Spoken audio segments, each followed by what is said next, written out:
My name's Jeff Morgan. I'm here in Rockwall, Texas, and I'm here with Brooks McKenzie.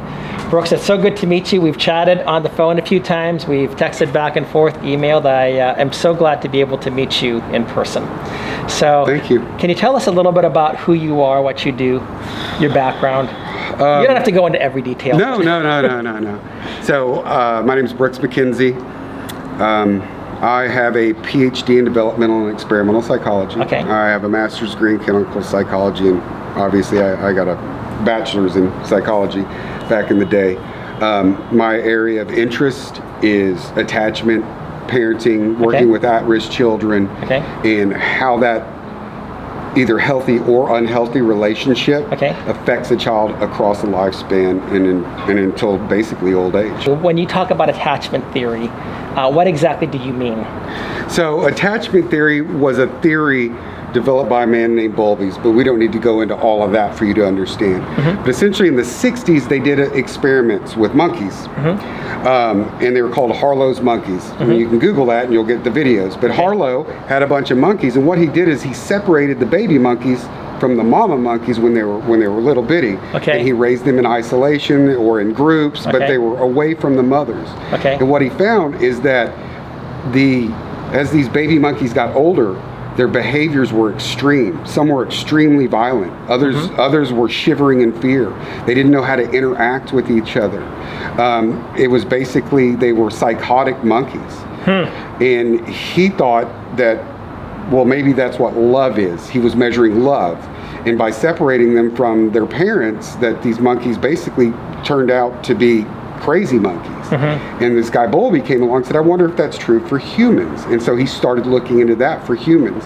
And through a series of events and some psychological tests that we have now, we know for a fact that attachment, and this is Bowlby's theory, attachment theory, it's basically we're born with it. Just like we're born being able to see a little bit, but our brain is on this trajectory that we're going to see 6 inches, then we're going to see 18 inches, and then we're going to start seeing colors, and then we'll start being able to recognize faces. Well, the attachment system works the same way, is we're born to attach, and it starts at about 6 months of age, and as we attach, it strengthens our neural connections in our brain. It actually makes our brain grow healthier and better.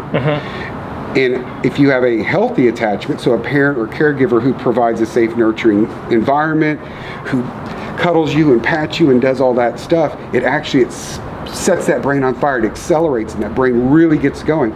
It boosts your immune system. It boosts your physical growth, everything like that. But if you don't have that, it stunts that system. It actually, the brain starts pruning those connections.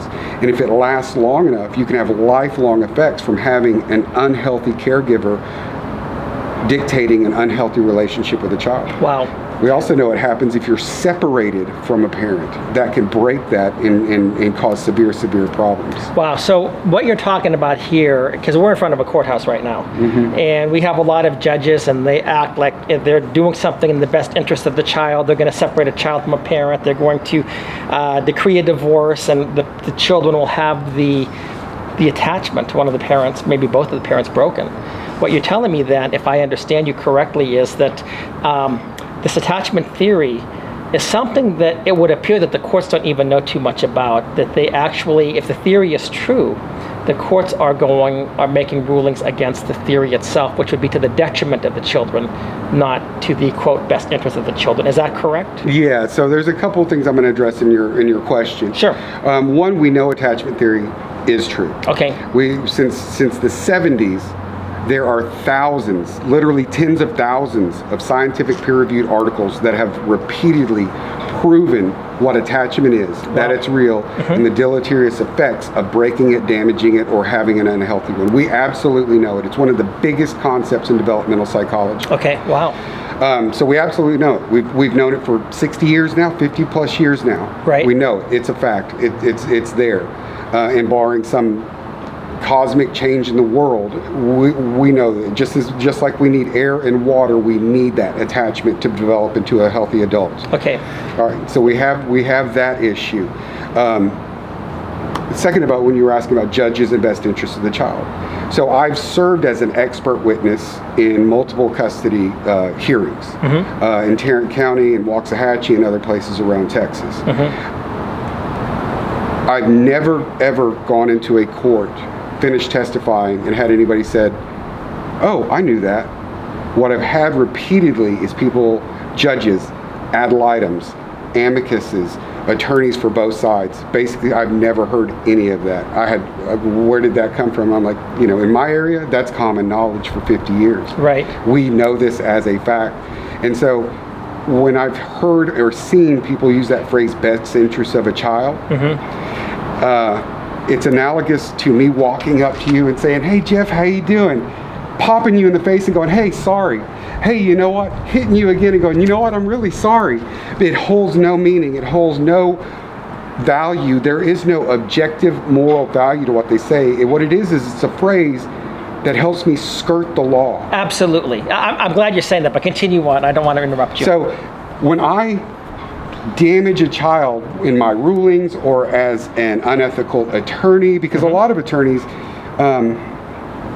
I'm a Christian. You don't have to be. You don't have to be. It doesn't matter. I'm a Christian. I believe in the unerring Word of God. And so I believe I also know right from wrong. To date, and I've known a lot of attorneys, I've never met a single attorney who was actually a practicing Christian who worked in family law. There might be some who do adoptions and other things like that, but when I go into these courtrooms, the utter lack of ethics, and when they throw out best interest of the child, but we want to take the dad completely out of the life because we just want him to pay, and mom, and it's like, what are you talking about? Because we also know from attachment theory that even a parent who has an unhealthy attachment, and unhealthy doesn't mean like bad and cruel and mean, it just means not the super healthy one. There are some that are really bad, but... Are you talking about like the good enough parent? Yeah, so I didn't mean this to divert you from what you're saying. No. So we want someone who is empathetic, can read the child, will always put the child's needs above their own. And that's what's called a secure attachment. It's just something that you either learn to do, which is very hard to retrain your attachment system. Some people do.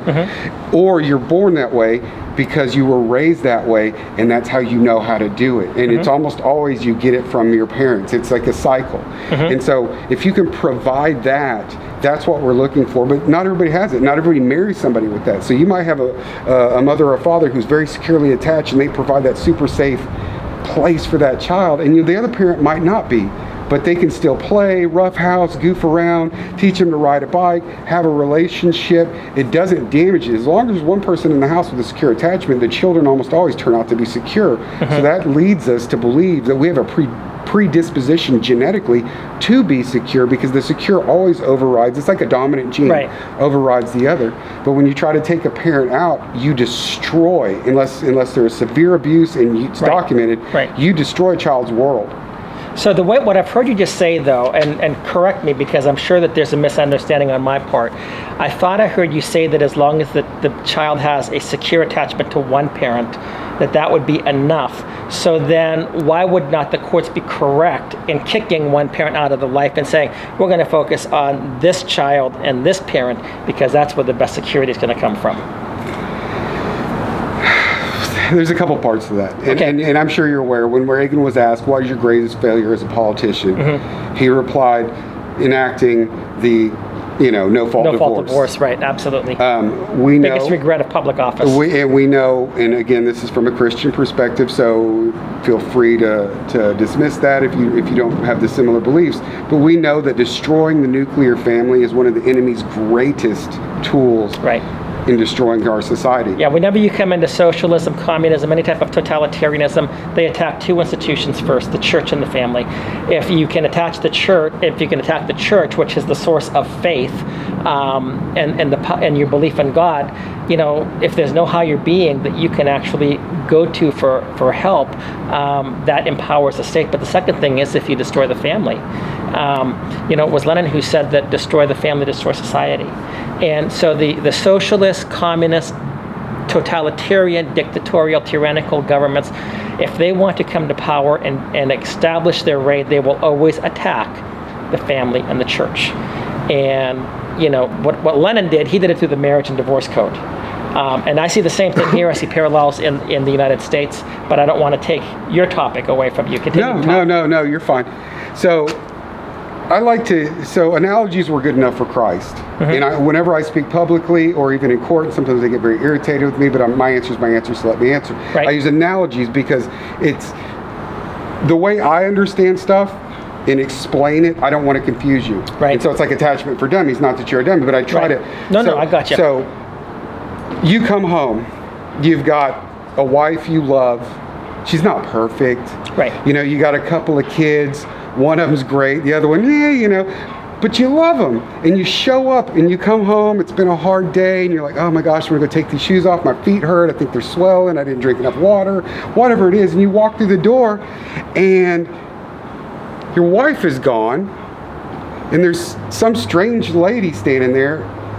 And there's one kid, but your other kid's gone. And you're like, whoa, what are you doing in my house? And what are you doing with my kid? And she's like, well, I'm your new wife. And when I say something like this, so could you just step in and that's your new wife?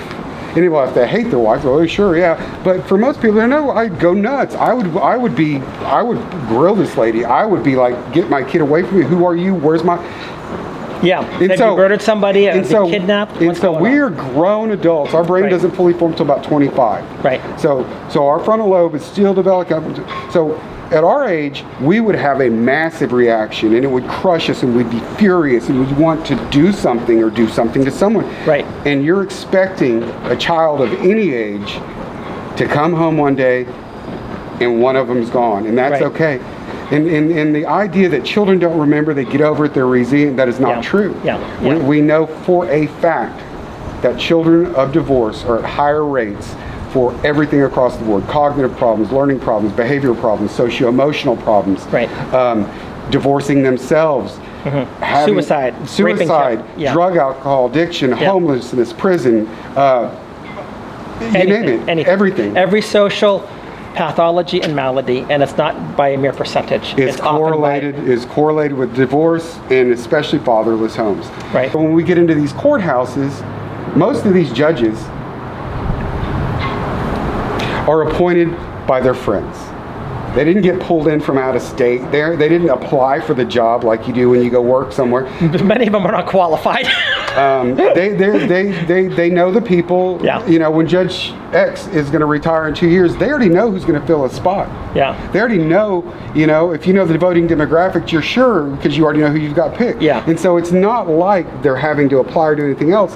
It's a self-perpetuating system. Most of them know nothing about psychology. Yeah. A lot of them, it seems, don't know anything about the Texas Constitution or the U.S. Constitution or even family law. But we have this absolute immunity for judges, which is very hard to get around. Right. So they can basically, the law says, they can be vile, criminal, absolutely commit felonies, and there's nothing you can do to them because they're covered.